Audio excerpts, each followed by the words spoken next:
Hey, my name's Pete Allen, and I cannot pretend to be an environmentalist. As a full-time skydiver and world traveller, I have a large negative footprint on the planet. But I can't just do nothing.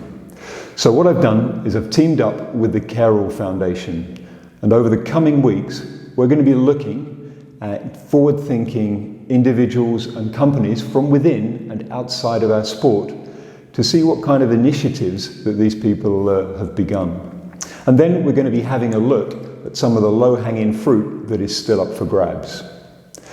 We're going to start today here at Skydive Empuriabrava. We're going to be talking to Juli who's on the management team here at Skydive Empuria, and they have recently started a carbon offset program, and I'm going to be asking Juli some questions.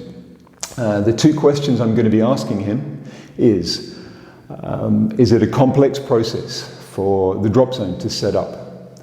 The second question is going to be, what is the cost to the drop zone and to you, the end user, the skydiver?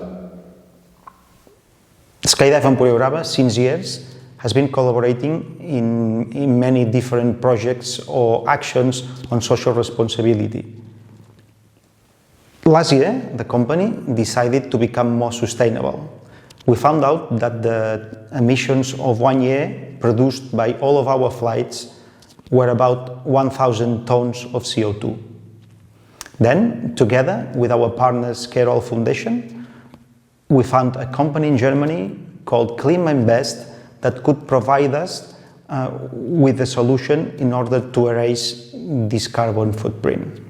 The cost for this action is variable according to the amount of flights that we do.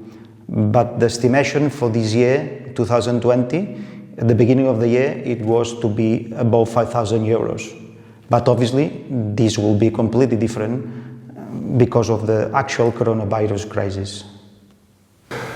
So that's really good to hear from Juli. Thank you very much, Juli, for your input. We're going to hear more from Skydive Empuriabrava, as they've done quite a lot with regards to social responsibility and sustainability.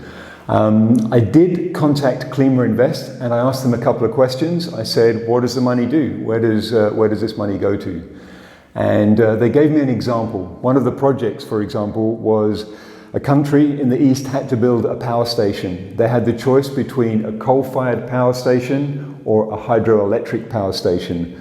The cost of the hydroelectric power station and the cost of the electricity is considerably more by $6 million.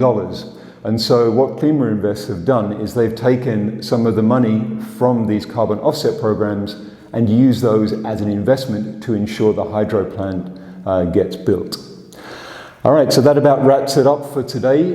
We're going to, as I said, be looking at some more initiatives. We would like you to get in contact with us through social. If there is something that you are doing, your company's doing, or your drop zone is doing that you'd like to share with us.